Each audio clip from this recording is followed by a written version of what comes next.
Bonsoir à tous, Véronique Jacquier, Jean-Loup Bonamy, notre ami philosophe, Gilles William Goldnadel, avocat, et Renaud Girard, grand reporter et chroniqueur international au Figaro. On parlera avec vous de votre voyage en Ukraine. Vous êtes resté, bonsoir, combien de temps 20 jours à peu près. Vous nous direz ce que vous avez rapporté, ce que vous avez vu, chose vue, et vous nous direz votre sentiment sur cette guerre qui en est à son 110e jour à peu près. Voilà, à peu près, oui. Le refus d'obtempérer dans le 18e arrondissement qui est à la une de notre actualité depuis plusieurs jours dans l'affaire donc, du contrôle routier mortel à Paris qui s'est produit samedi. La famille de la passagère tuée par la police va déposer 2 plaintes. L'une contre le conducteur du véhicule et l'autre contre X, a annoncé son avocate à France Info. C'est Madame Novakovic qu'on écoutera tout à l'heure. Mais avant cela, France Info précisément a recueilli le témoignage de la passagère. Il y avait donc 2 passagères et un conducteur. Une passagère est décédée, le conducteur est en garde à vue et il va être déféré ces prochaines heures sans doute. Et il y avait une autre passagère qui a pu témoigner et que je vous propose d'écouter à l'instant. On arrive au niveau de Clignancourt. C'est là que la police a toqué à sa vitre. 3 policiers en vélo qui ont toqué à sa vitre par rapport à sa ceinture de sécurité qu'il avait derrière son dos. Il n'a pas voulu baisser sa vitre, il a accéléré. Donc il s'est arrêté 30-40 mètres plus loin à cause de la circulation. Il y avait un bus devant. Quand on lui dit de s'arrêter, il nous répond qu'il n'a pas le permis, qu'il était un petit peu paniqué, un peu stressé. Je vois 2 policiers se mettre au niveau des fenêtres devant. J'ai eu le temps de rien entendre. Je n'ai même pas entendu sortir de la voiture, je n'ai même pas entendu main en l'air. Ils ont cassé les vitres avec leurs armes, tapant. Donc ils tapent, ils cassent les vitres. Une scène qui était très violente. Le conducteur n'a même pas le temps d'enlever les mains du volant. On entend des coups de feu, la voiture qui repart. Donc les coups de feu, la voiture qui repart, ça se passe en même temps. C'est pas, oui, la voiture est partie d'abord, ils ont tiré, c'est en même temps. Ils ont dû tirer une dizaine de coups de feu. Ça a duré longtemps quand même les coups de feu. Donc après, le conducteur a avancé. Brutalement cette fois, il a foncé dans une camionnette blanche, ce qu'il a arrêté. On lui a dit abandonne la voiture, laisse-nous. C'est entre toi et eux, c'est pas à nous, on est des victimes. On lui a dit il faut que vraiment tu nous laisses, c'est pas possible. Donc il est parti en courant. J'ai eu un peu le temps de voir ma copine Rayana qui était devant moi. J'ai cru qu'elle était tombée dans les pommes. J'ai essayé de l'appeler plusieurs fois en criant son prénom à voix haute. En fait, son corps, il était tout lâché. Et c'est là, en fait, que j'ai vu que son cou était rempli de sang. J'ai même pas eu le temps de bien réaliser, de la prendre dans mes bras, etc. Que, en fait, la police, ils sont arrivés derrière. Ils nous ont braqués, main en l'air, main sur la tête. Est-ce qu'ils auraient dû dire la première fois, nous laisser une chance peut-être de sortir? Ils auraient pu essayer de nous protéger et de l'arrêter. Alors c'est un témoignage qu'il faut, comme tous les témoignages d'ailleurs, prendre avec beaucoup de distance, qui contredit la version des policiers. Je rappelle que les policiers hier sont sortis libres et qu'ils ne sont pas mis en examen. Manifestement, il y a aussi des vidéos qui témoignent, si j'ai bien compris, en faveur des policiers. Il y avait 4 personnes dans la voiture. Il y avait un premier passager qu'on a entendu d'ailleurs hier qui s'appelait Ibrahima. Il y a donc ce 2e passager, en l'occurrence une passagère, qui témoigne également, qui contredit la version des policiers. Il y a la passagère qui est décédée, il y a le conducteur. C'est toujours délicat d'entendre ce type de témoignage parce qu'on peut comprendre, bien sûr, l'émotion de cette jeune femme qui a perdu manifestement une de ses amies, mais je le répète, qui contredit la version des policiers. C'est un boulot dangereux de forcer des barrages de police. Je veux dire, il ne doit pas y avoir une immunité pour les gens qui conduisent sans permis de conduire ou pour les gens qui forcent des... voilà, lorsqu'un policier qui représente l'ordre frappe à votre fenêtre et demande à vous parler, la seule chose à faire, c'est ouvrir la fenêtre. Non, mais la difficulté, si j'ose dire, d'abord c'est un drame pour cette famille et pour cette famille, cette jeune femme qui s'appelle Rihanna.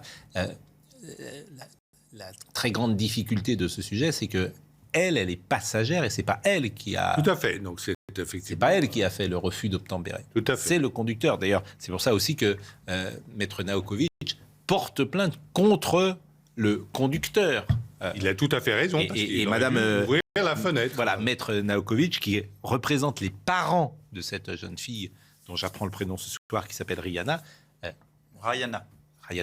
Donc les parents ont décidé de porter plainte. C'est ça qui est complexe, parce que votre fille... mettez-vous, en fait, c'est toujours, on ne peut pas se mettre à la place des gens, mais mettez-vous à la place des parents de cette jeune femme qui était là au mauvais moment, au mauvais endroit, dans une voiture, et qui, elle, n'a rien fait. Et qui a priori, ne connaissait pas le conducteur. Ils s'étaient connus lors d'une soirée. Le conducteur leur a proposé de faire la route ensemble. Et quand il a voulu forcer le barrage de police, c'est un témoignage qui est ce soir dans le Figaro, les jeunes femmes lui auraient dit, parce que là aussi tout est sujet à question forcément, pourquoi tu ne t'arrêtes pas? Et il aurait répondu, parce que je n'ai pas mon permis. Voilà. Après, ce qui est un petit peu interpellant, c'est qu'on a le sentiment qu'elle raconte une scène de Far West. 10 tirs qui auraient été comme ça partis, et ça pose la question de moi je pense que le problème c'est pas la police, hein. On a les chiffres qui ont été donnés par le ministère de l'Intérieur en 2021, 201 tirs de policiers et de gendarmes visant des véhicules refusant des contrôles sur 26 000 refus d'obtempérer, ce qui fait quand même que malheureusement ce genre de scène que nous médiatisons, ce qui est tout à fait normal puisqu'il y a des morts et des blessés, représente 0,76% des cas dans les refus d'obtempérer. Donc, non, mais il ne faut pas en faire une généralité. Ah, d'accord. En revanche, se pose juste la question de... Le problème, ce ne sont pas les policiers, mais une société de plus en plus violente. Quid de la légitime défense? Est-ce qu'il faut revoir cette question-là? Il faut quand même rappeler que la police, qui est payée par les impôts des Français, est tout à fait dans son rôle de prévenir, d'empêcher un danger public, c'est quelqu'un qui n'a pas son permis, parce que ce type qui n'a pas son permis aurait pu très bien écraser un enfant ou écraser le fils d'un grand chef, comme l'autre fois ça s'est passé, etc. Et il était sous alcoolémie et sous usage de stupéfiants. Vous vouliez dire un mot, monsieur Goldnadel? Oui, non, mais il n'y a que monsieur Mélenchon qui était sur place et qui sait tout. La réalité est là. Et la police tue. Bon, mais au-delà des chiffres, il y a une affaire avec des témoignages qui sont contraires. Moi, je n'y étais pas. Mais même lorsqu'on entend cette jeune fille, il y a une sorte de simultanéité entre le départ de la voiture et les policiers qui tirent. On peut imaginer rien, même si effectivement le témoignage des policiers est différent, on peut imaginer que les policiers se sont sentis en danger. Ces choses-là se passent... Ils se sont sortis. Ces choses-là se passent en un dixième de seconde, hein. Donc, et on oublie de dire que le chauffeur en question, c'est pas un perdant dans l'année, hein. D'accord. Écoutons un deuxième témoignage, toujours de cette même passagère qui était à l'arrière du véhicule. Tournure politique, je pense que c'est bien parce que ça fait aussi parler de l'histoire. Et cette histoire-là, il faut qu'on en parle. Tant qu'il y a des gens de notre côté qui sont en capacité de comprendre qu'on n'était pas obligé d'en arriver là, c'est le plus important, ce qui montre qu'on est soutenu. Moi, je connaissais pas le conducteur, mais je pense que ça peut arriver à tout le monde d'avoir un coup de stress. Et si on mettait une balle dans la tête à tous les gens qui refusent d'obtempérer, je pense qu'on tuerait beaucoup de gens par année. Et c'est vrai qu'il y avait d'autres gens dans la rue, des enfants, il était 10h30 sur Paris-Centre. Un enfant aurait pu se prendre une balle perdue, une mère de famille, n'importe qui. Ils n'ont pas pensé à ça, ils ont juste pas su garder la tête froide. Et voilà, ils ont perdu un peu le contrôle, sauf que quand on porte un insigne, on est censé essayer de garder sa tête froide au maximum. C'est-à-dire qu'ils étaient en danger, ils étaient en légitime défense et ils ont pensé qu'il était important d'empêcher quelqu'un qui était un conducteur ivrogne, sous l'emprise de la drogue et ne sachant pas conduire, n'ayant pas de permis de conduire, de continuer à parcourir les rues de Paris et être un danger public. Donc les policiers... Alors après, il y a eu un dégât collatéral sur lequel il y a une enquête, c'est autre chose. Oui, mais les policiers ont fait leur travail. Oui, mais comprenez les mots que vous employez, un dégât collatéral, c'est un mort, c'est une jeune femme qui est morte. Oui, c'est très triste. C'est ça. Donc je comprends très bien qu'effectivement la mère de les parents de cette jeune femme ait porté plainte contre... C'est les mots, pour nous ce sont des mots, pour nous c'est une Parce qu'on n'est pas sûr qu'effectivement le conducteur ait prévenu ces jeunes femmes qu'il était sous l'emprise de la drogue, sous l'emprise de l'alcool et qu'il n'avait pas son permis de conduire. Dernier témoignage, lorsque cette jeune femme a appris que les policiers étaient sortis, voici ce qu'elle a dit. Quand j'ai appris ça, j'étais assez énervée quand même. Maintenant, je peux comprendre que tout ça, ça se jouera plus tard. C'est une juge qui décidera. Pour l'instant, ils sont sortis, c'est comme ça, on peut pas faire autrement. Il y aura une enquête qui sera faite. On n'a pas le choix, on peut pas faire justice nous-mêmes, on peut pas aller dénigrer les gens ou tout ça, ça se réglera dans un tribunal. On est là pour Ayana et c'est pour ça qu'on se bat, c'est pour elle. C'était une bonne personne. Elle avait que 21 ans, elle avait une famille, elle était belle. C'était quelqu'un qui souriait tout le temps. C'était une victime dans l'histoire, elle méritait pas tout ça. Mais le responsable, c'est le conducteur. Bien sûr. Le responsable, c'est le conducteur. Le responsable, c'est le conducteur. Il ne faut pas inverser les rôles. Des responsabilités. Le responsable, c'est le Je conducteur. voudrais faire une remarque plus générale. C'est la seule télévision que je ne peux pas faire ce reproche, mais on ne parle, en matière de hiérarchie de l'information, on ne parle que de cette affaire le midi et le soir, en mettant en cause les policiers. Il y a, oui, enfin, sauf qu'il y a une affaire dont on ne parle pas, sauf à CNews, c'est l'affaire de ce médecin militaire tué devant... Oui, M. Gervais, Alban Gervais, tué devant une école catholique, au nom de Dieu. Cette affaire-là, elle est complètement mise sous le boisseau. À part CNews, personne n'en parle. Et mais il y a des... Je pourrais vous parler des chrétiens également du Nigeria qui ont été massacrés. Il n'y a que nous qu'en avons parlé. C'est pas les bonnes victimes. Non, mais restons en France. Restons en France. Mais c'est le même. Non, mais en France, à l'échelon français, il y a eu ce que j'appelle les autorités d'occultation qui n'ont pas un enterrement de première classe. Il est 20h16. Je suis obligé, Véronique, de vous couper. Jeanne Cancard, s'il vous plaît. À 4 jours du premier tour des législatives, Emmanuel Macron continue de tacler Jean-Luc Mélenchon en déplacement en Seine-Saint-Denis. Terre favorable au leader de la France insoumise, le chef de l'État a fustigé le projet d'interdiction et de taxation de la NUP. À Rennes, un jeune homme est mort aujourd'hui après avoir été percuté par une moto lors d'un rodéo urbain dans la ville dimanche dernier. La victime, âgée de 19 ans, est décédée des suites de ses blessures. Le conducteur, toujours hospitalisé, avait lui été placé en garde à vue hier soir. Garde à vue qui a été levée en raison de son état de santé. Harvey Weinstein va être inculpé au Royaume-Uni pour agression sexuelle qui remonterait à 1996. L'ex-producteur de cinéma dont les crimes avaient déclenché le mouvement MeToo purge depuis 2020 une peine de 23 ans de prison pour agression sexuelle et viol aux États-Unis. À Rennes, on apprend donc qu'un jeune homme est mort à cause d'un rodéo urbain. Je rappelle qu'à Cannes, on a célébré le rodéo urbain à travers un film à qui on a donné un prix. Bien sûr. Dans la catégorie Un certain regard, avec une jeune femme qui expliquait que c'était absolument formidable, les bikers, le rodéo urbain, que c'était une manière de s'exprimer, etc. Et quand ça se passait mal, c'était uniquement à cause des flics. Bien sûr. Oui. Donc ce monde est parfois l'inversion des valeurs, comme on disait jadis. Bon, Sylvie Noakovic, je le répète, elle est avocate des parents de la jeune femme qui est décédée. Écoutons-la. Parce que elle rapportait justement la parole des parents. Ils sont très très en colère parce qu'ils se disent mais comment est-ce possible? On a confiance en la police, ils sont là pour nous protéger. Notre fille était la première à dire du bien de la police et c'est la police qui l'a tuée. Vous voyez, quelque part, pour eux c'est incompréhensible. Et c'est pour ça qu'ils veulent des vérités, ils veulent la vérité, mais bien sûr ils sont aussi en colère contre le conducteur, bien évidemment, c'est normal. Bien entendu. Bien évidemment. Mais c'est vrai que, voilà, ils sont très en colère, ils ont à la fois la colère et la grande souffrance. C'est terrible. Quand Mme Noakovic dit c'est la police qui l'a tué, non, c'est le conducteur qui l'a tué. C'est ça qui est difficile à entendre.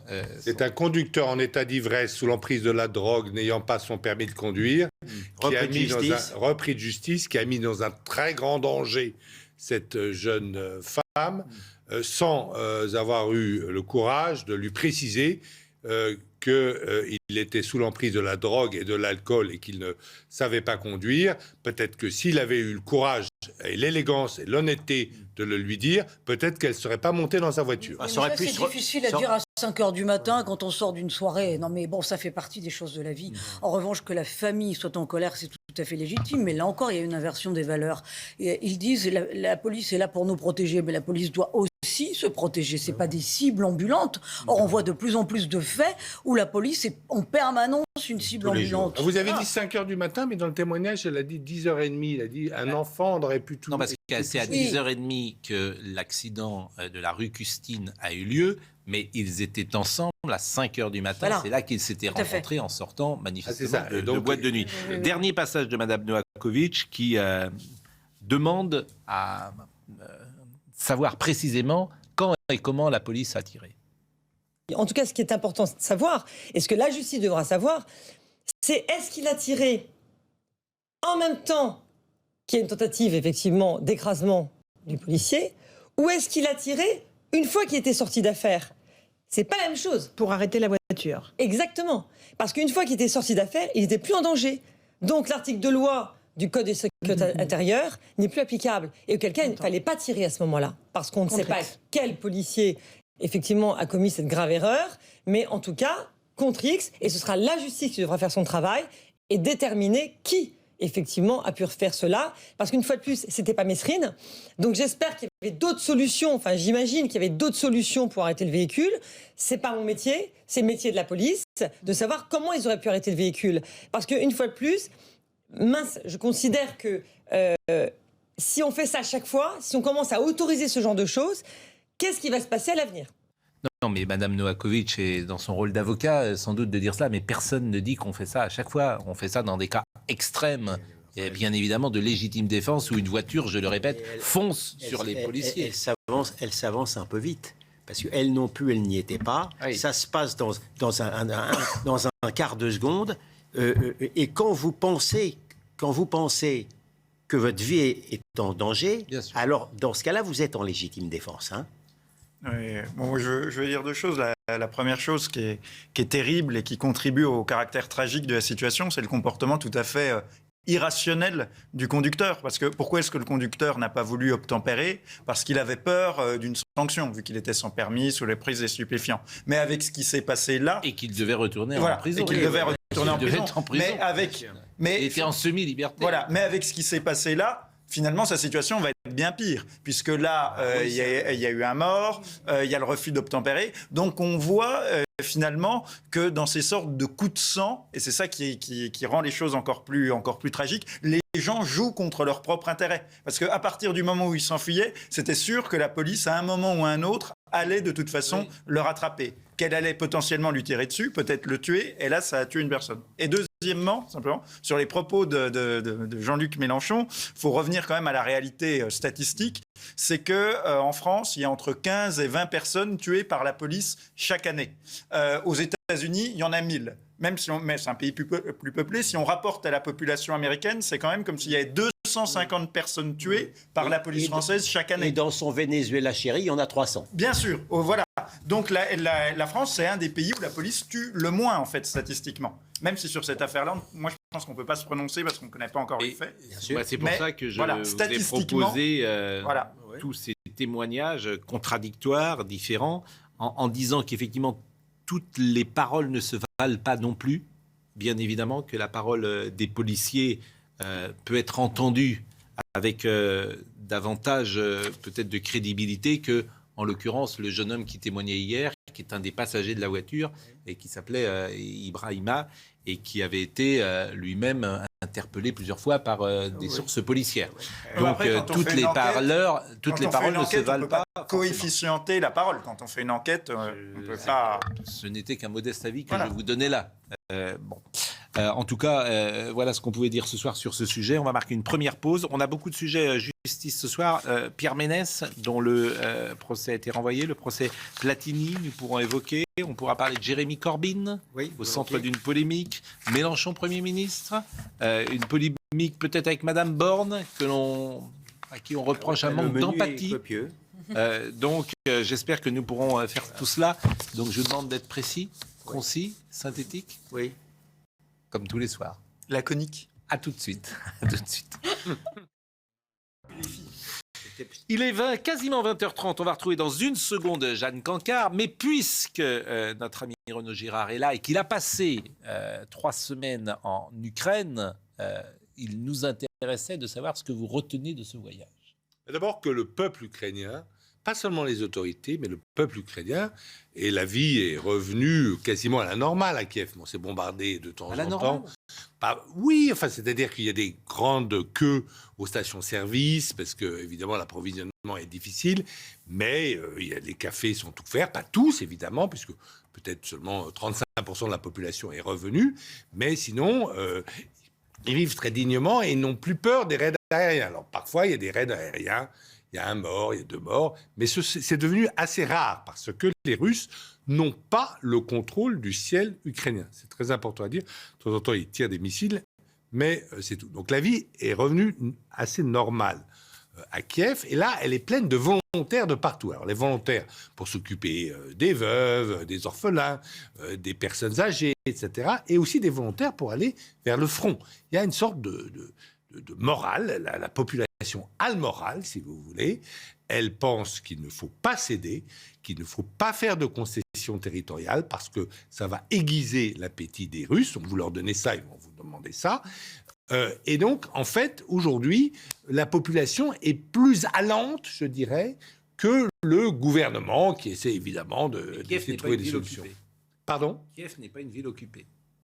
Kiev n'est pas une ville occupée, c'est-à-dire elle n'est plus occupée elle n'a jamais été occupée par les Russes. Oui. Les Russes ont occupé tout autour, et là vous voyez effectivement des destructions terribles tout autour, pas seulement les villes où il y a eu des duels d'artillerie et hélas des crimes de guerre commises par l'armée de Russie, peut-être pas des Russes, mais des Bouriates, des Tchétchènes, etc.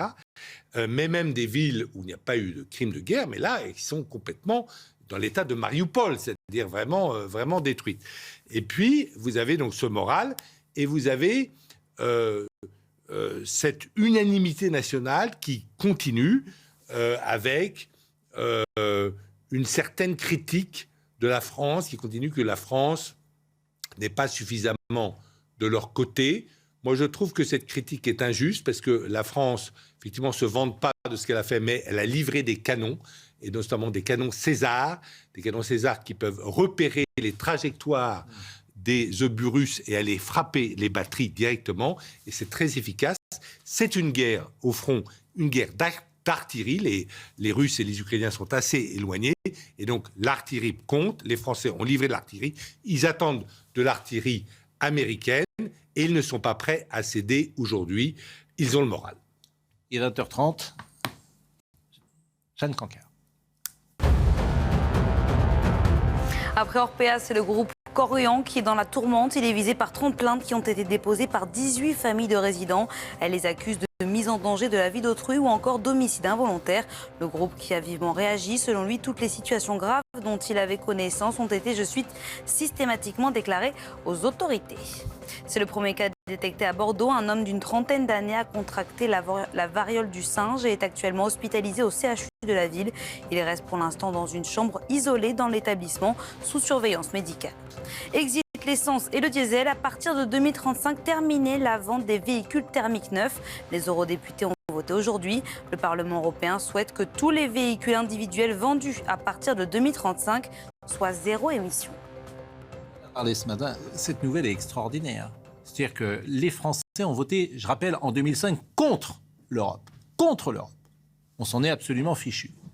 Et maintenant, le Parlement européen décide que les voitures thermiques ne seront plus vendues à partir de 2035. Les Français ne sont même pas associés à cela. Ils sont associés par leurs dirigeants, bien évidemment, leurs députés européens. Alors on dit, vous avez voté pour des députés européens. D'accord, en 2005, on a dit non. On a dit non. Et les Français découvrent aujourd'hui qu'à partir de 2005, les véhicules thermiques neufs, pas 2005, 2035, les véhicules de... Il n'y a pas que les députés européens, il y a aussi le Conseil européen. C'est-à-dire qu'une décision comme celle-là, qui est proposée par la Commission, doit être approuvée à la fois par le Parlement et par le Conseil. Donc, avec l'approbation du gouvernement français. Du gouvernement français. Je trouve ça sidérant.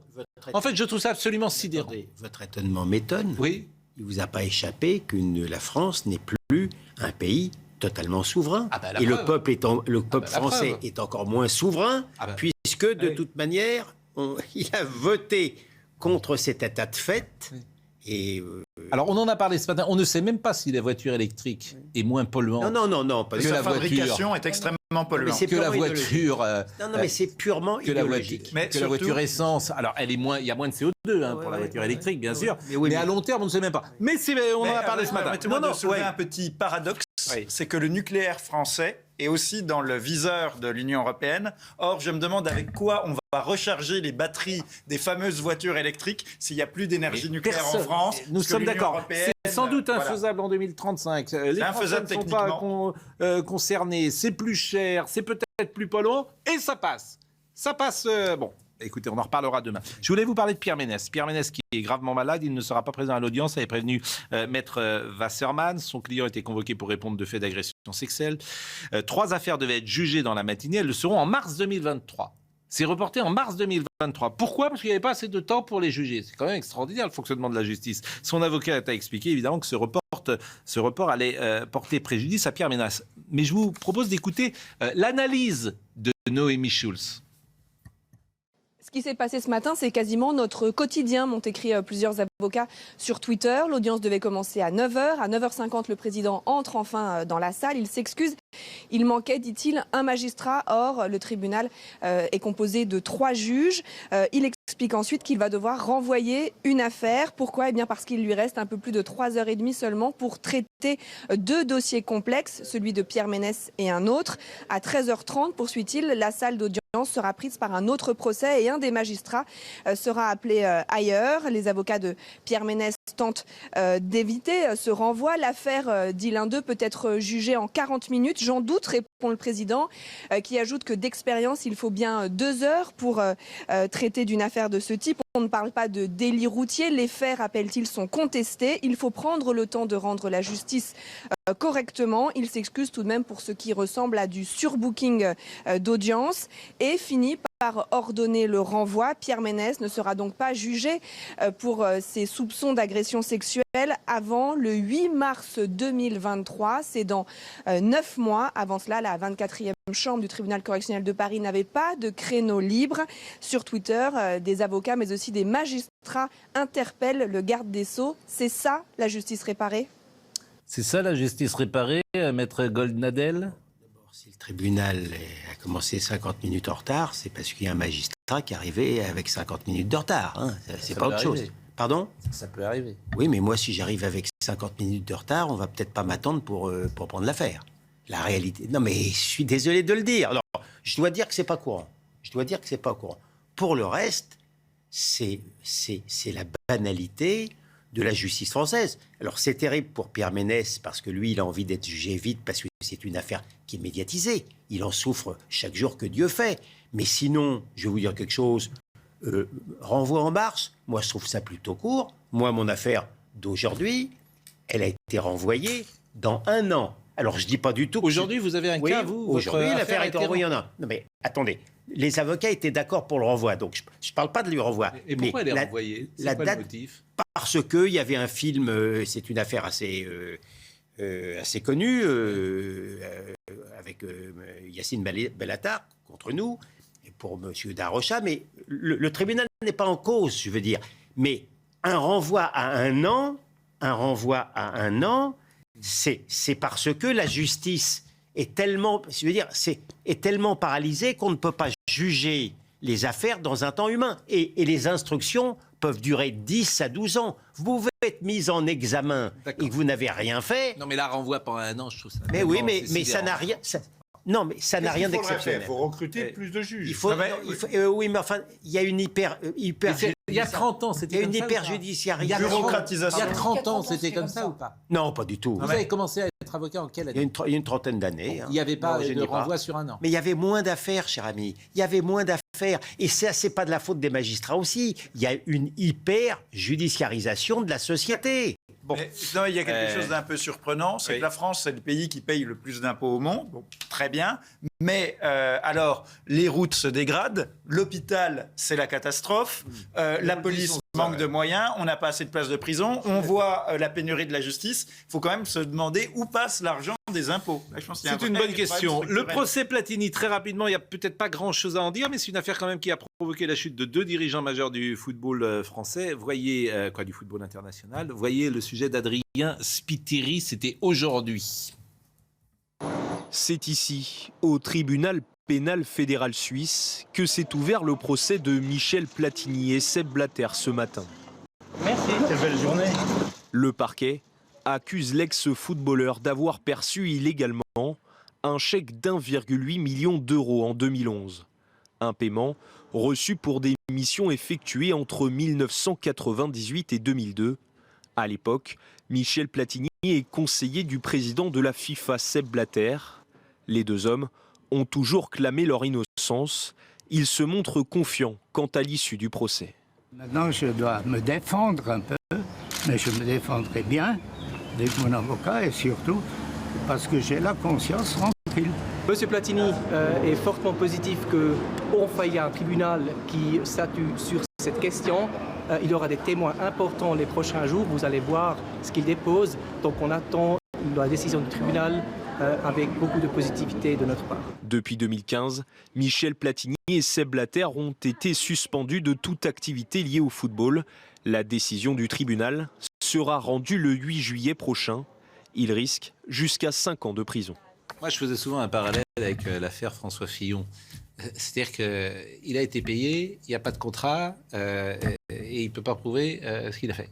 Donc, une fois que tu as dit ça, comme pour l'affaire Fillon, ça fait 6 ans qu'elle dure. Si tu pouvais apporter des preuves, il y a longtemps qu'ils les auraient apportées, tu serais venu sur un plateau de télévision, tu aurais dit, regardez, ça c'est un contrat et j'ai été payé pour ça et j'ai touché 1,8 million. Dans la mesure où tu ne peux pas fournir dans la seconde ces éléments, et c'était vrai aussi pour Madame Fillon, après tu peux y aller, hein, tu peux dire oui, j'ai fait ça, j'ai fait ci, j'ai fait ça, oui, mais c'est écrit où, c'est écrit comment, et ça. Il n'y a rien. Bon, il n'y a pas de document. Alors, il y a des gens qui vont témoigner, qui vont dire, bah oui, il a travaillé, oui, il a fait ceci, et ça. Je pense que ça sera un procès qui est compliqué. Défendre Madame Fillon dans cette affaire. Oui, vous pouvez. Ça, c'était... Non, mais juste, il est évident que Madame Fillon a répondu au téléphone à des gens qui voulaient saisir son mari, son député de mari, sur des affaires locales. Je suis d'accord, mais on ne va pas ouvrir le... C'est pas du tout donc le... ça fait d'elle, on a qu'un quart d'heure, une collaboratrice. Voilà. Oui, d'accord. Mais oui, moi je veux bien qu'on réponde au téléphone et qu'on soit... C'était le dernier mec de France qui avait envie de défendre Pénélope Fillon. On saluera ce geste. C'est très beau, Renaud Girard, mais...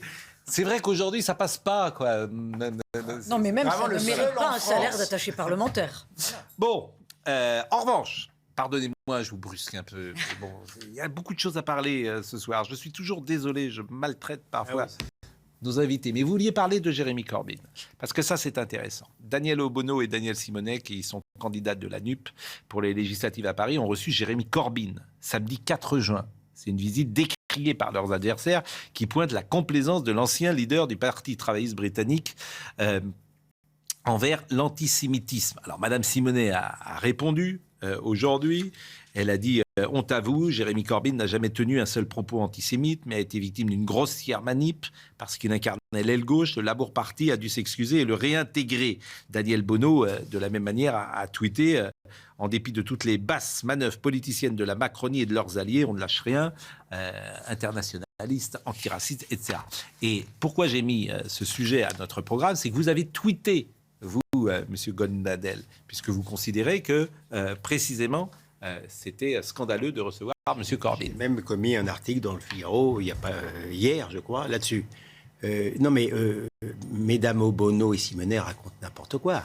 Monsieur Corbyn est un antisémite patenté, labellisé, puisqu'il a même été mis au banc de son parti travailliste pour cause d'antisémitisme virulent. J'aurais passé d'1 heure pour vous donner les exemples où il a rendu hommage à une caricature avec un juif avec un nez crochu, ou à une autre fresque où il y avait des hommes d'affaires juifs qui étaient en train de s'empiffrer.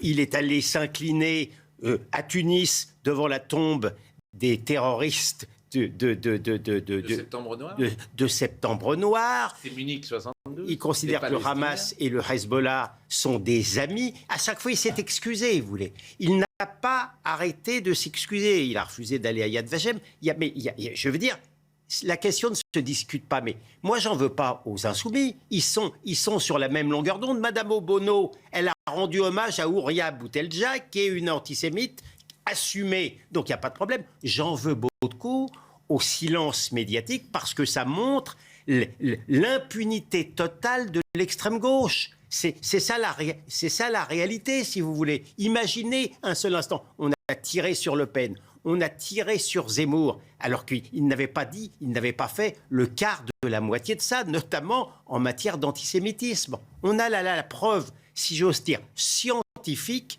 que l'extrême gauche peut faire n'importe quoi, pardon pour l'expression, ça passe crème.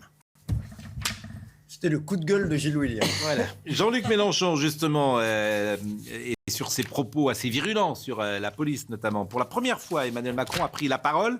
Emmanuel Macron qui semble entrer dans la campagne des législatives. Ah, il serait peut-être temps. Écoutez, un peu comme il l'avait fait pour la campagne présidentielle, au dernier moment. Écoutez le président de la République. Je pense que les histoires et les familles politiques ne sont pas les mêmes. Mais je ne confonds pas non plus des gens qui viennent du socialisme ou d'une écologie progressiste avec la France insoumise et les propos de Jean-Luc Mélenchon. Je ne pense pas que des gens qui viennent du socialisme ou de forces politiques républicaines puissent tenir des propos sur la justice ou sur la police comme ceux qu'a tenu Jean-Luc Mélenchon. Et quand je regarde les projets de NUPES et du Rassemblement national, ce sont des projets de sortie de l'Europe, ce sont des projets incohérents sur l'écologie. Puisque les uns proposent de sortir totalement du renouvelable, les autres on ne sait plus, puisqu'ils ont marié des forces politiques qui proposaient de ne faire que du nucléaire et les autres de sortir totalement du nucléaire. C'est des projets d'alliance avec la Russie, c'est dans leur programme. Et je le disais, pour ce qui est de NUPES, c'est un projet d'interdiction et de taxation. C'est un projet, moi j'ai pris la peine de le lire, il y a 35 fois le mot interdit. On va expliquer aux gens, à juste titre parfois, dans le quinquennat qui passait, vous disiez vous allez trop loin, vous mettez trop de règles. C'est quand même un projet où on explique aux gens, on va vous interdire de couper les arbres chez vous. C'est un projet où il y a 20 taxations nouvelles. Donc c'est pas un bon projet pour le pays. Bon, donc là, il est monté très clairement au créneau. Il est 20h45. Jeanne Cancard. Face à la crise à l'hôpital, la ministre de la Santé, Brigitte Bourguignon, sort la trousse de secours et annonce une série de premières mesures. Parmi elles, les heures supplémentaires payées double durant la période estivale ou encore des élèves infirmiers immédiatement employables. En Ukraine, la ville de Severodonetsk, en grande partie sous contrôle russe. C'est ce qu'a indiqué tout à l'heure le gouverneur ukrainien de la région. Les Russes tirent sur tout, détruisent tout, a-t-il déclaré.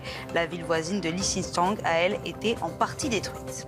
La France rejoint un programme exceptionnel de la NASA, celui de l'exploration de la Lune. Paris a signé les accords Artemis qui envisagent notamment de créer des zones de sécurité pour protéger les ressources extraterrestres. Mélenchon dans la campagne, le président Macron plus exactement dans la campagne, et Elisabeth Borne également dans la campagne. Et là, je voulais vous soumettre cette première polémique, puisqu'hier, au micro de France Bleu, Elisabeth Borne a suggéré à une femme handicapée, privée d'allocation adulte handicapé, de retourner travailler. Et ça fait le buzz. Et je voulais vraiment que vous me disiez ce que vous pensez de cet échange, parce que il me semble peut-être que l'interprétation qui en est faite n'est pas forcément celle qui m'est apparue immédiatement. Je n'ai pas forcément trouvé qu'Elisabeth Borne était ou voulait humilier cette femme qui était handicapée avec qui elle échangeait.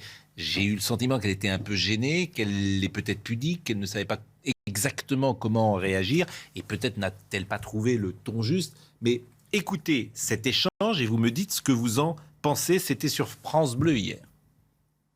Je me permets de vous appeler pour savoir si l'État compte faire quelque chose pour les personnes qui sont handicapées. Malheureusement, j'ai eu un très grave accident. Je me retrouve en fauteuil, je ne peux plus travailler. J'ai fait la demande d'AH et dans la mesure où mon époux touche 1 810 € par mois, malgré qu'on ait un loyer de 1 000 € sur Nice, on me dit que j'ai droit à rien parce qu'on déplace les plafonds à tous les deux.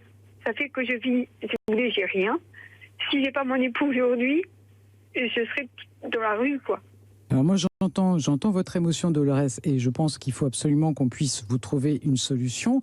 D'abord, en tant que personne handicapée, vous avez droit à des aides pour votre vie courante, pour que vous puissiez continuer à vivre normalement, à vous déplacer, par exemple. Ça, vous le savez, et Dolores. ça, il y a des aides qui ne sont pas du tout sous condition de ressources. D'accord. Et puis ensuite, il y a la façon dont on peut vous accompagner pour que vous puissiez peut-être reprendre une activité professionnelle. J'imagine que c'est quelque chose que vous pourriez souhaiter. Et là, il y a des structures dont c'est la responsabilité. Dolores ? Oui, je vous écoute. J'adore quand Madame le Premier ministre dit de reprendre une vie professionnelle. Vous savez, quand vous arrivez en fauteuil, excusez-moi. Mais... J'entends votre émotion, Dolores. Je pense qu'il ne faut pas considérer que les employeurs doivent fermer la porte à des personnes en fauteuil roulant. Alors, elle était au micro de Wendy Bouchard, hein, d'ailleurs, qu'on peut saluer, et qui était donc à France Bleu. Ça fait le buzz toute la journée. Et on reproche beaucoup à Madame Borne son manque d'empathie dans cette séquence. Je ne suis pas du tout d'accord. Elle donne...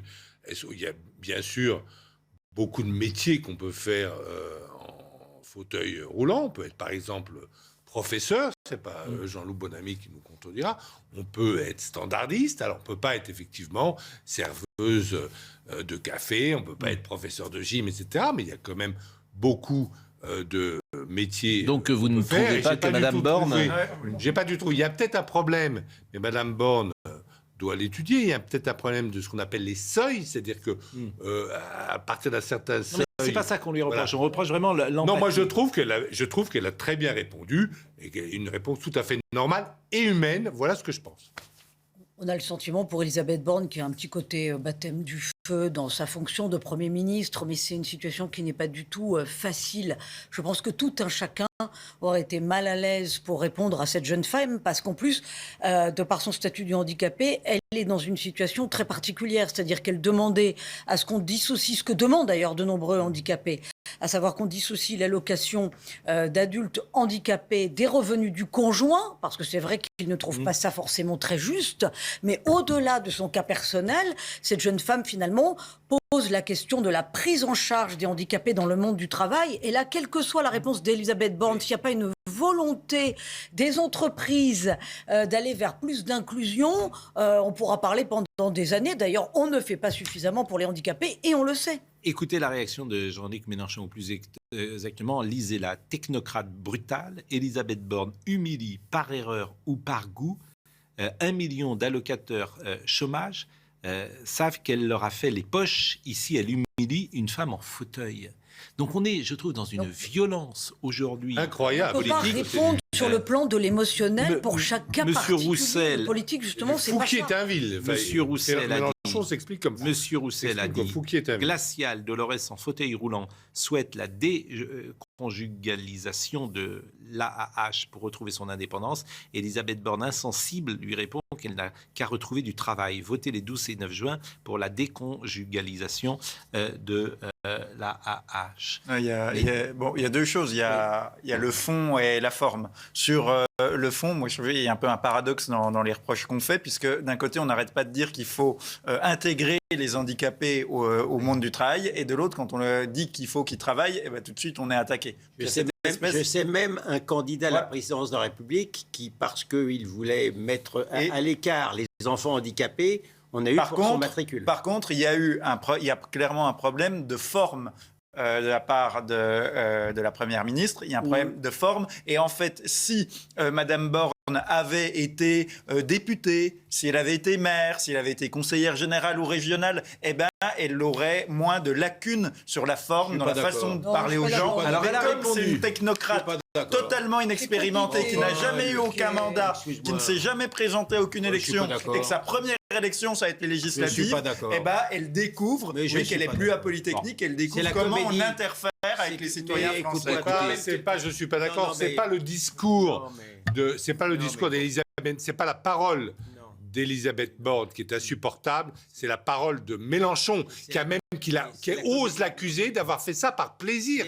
C'est incroyable. C'est un peu un jeu de rôle. Mélenchon est un inquisiteur et Elisabeth Borne est une technocrate assez déconnectée. Objectivement parlons, j'ai rien spécialement, je suis pas pour Madame Borne. Je l'ai écoutée objectivement, elle lui a parlé gentiment, elle lui a parlé normalement. Tout à fait normalement, c'est la comédie de l'offense. C'est la comédie de l'indignation dont, encore une fois, l'extrême gauche est passé maître. Écoutez Madame Borne. La société, la victimisation. Non mais écoutez Madame Borne qui a réagi aujourd'hui à cette séquence. Je ne suis pas surprise que Jean-Luc Mélenchon m'attaque et qu'il le fasse de façon violente parce que c'est un peu sa méthode. Moi, ce que je veux dire, c'est que vraiment, si la personne a pu être blessée par mes propos, donc Dolores en l'occurrence, évidemment je le déplore. J'ai naturellement pas eu l'intention de la blesser. J'ai depuis essayé de la recontacter, on n'a pas réussi à se joindre, mais mes équipes ont pu échanger longuement avec elle. Moi, je mesure à quel point cette personne a eu un parcours de vie difficile. Et donc, je redis, évidemment, il faut l'accompagner, l'aider à surmonter ce moment très délicat pour elle. Bon, c'était la polémique et chacun aura là encore son avis sur cet échange, sur la société du moment. Et c'est ce que vous dites, M. Goldnadel, qui est intéressant aussi. Et puis en même temps, c'est vrai que cette dame est dans une situation de très grande détresse. Vous venez de faire un parfait et en même temps. Vous avez bien balancé les deux. Non, mais j'ai pris à témoin les téléspectateurs. Voilà, je soumets ça aux téléspectateurs. Chacun voit cet échange et chacun en conscience a un avis précisément sur Mme Borne et sur les réactions. Il n'y a pas place à un millimètre de polémique. C'est tout. Et il y en a eu pourtant beaucoup aujourd'hui. Cher Julien Pascal, vous venez en basket Cher désormais. Pascal Pro. Donc vous vous habillez comme on voit que le haut. Parce qu'elles sont chez le cordonnier. Il a fallu que je les fasse un petit peu, comme on ne voit que le haut, vous habillez... Vous n'avez pas deux paires de chaussures. Du coup, ça sert à rien d'en parler puisqu'on ne les voit pas. Oui, c'est vrai. Oui. Je voulais donner cette information. Vous avez très beaux souliers, en revanche. Je vais prendre un exemple. J'aime bien parce que vous utilisez le mot soulier. Limite des chaussons de rock'n'roll. C'est parfait. Le mot soulier. Bon. Et la dernière fois, il était en tongs. De quoi s'agit-il, comme disait le maréchal Nous avons 4 grands thèmes ce soir dans Soir Info, cher ami Pascal. Cette affaire du refus d'obtempérer dans le 18e arrondissement, évidemment, les suites, la riposte de la famille de la jeune passagère qui est dramatiquement décédée. Le duel Macron-Le Pen pendant les présidentielles est-il en train de devenir le duel Macron-Mélenchon pour les législatives? Rien n'est plus sûr au vu des différentes prises de parole. On parlera de ces squatteurs qui ont tabassé le propriétaire d'un appartement à Vienne en Isère. C'est une affaire terrible. Et puis ces salles de cinéma anglaises qui déprogramment un film accusé de blasphème par des musulmans. C'est une affaire qui fait grand bruit outre-Manche et il sera intéressant de s'y pencher. Les législatives, et on va se retrouver, on disait que la droite et la gauche avaient disparu. Mais quand les élections vont être passées, on va se retrouver avec la NUP, la gauche, la droite, Emmanuel Macron et les LR. Ça va être exactement ça dans l'Assemblée nationale. La droite et la gauche. Je remercie à la vision Philippe, je remercie Laurent Capra qui était à la réalisation, Jean-François Coulard qui était au son, merci à Romain Benjamin No et Théo Grévin, et dans quelques minutes, donc, l'ami Julien Basquet. Non, Julien Pasquet. À tout de suite.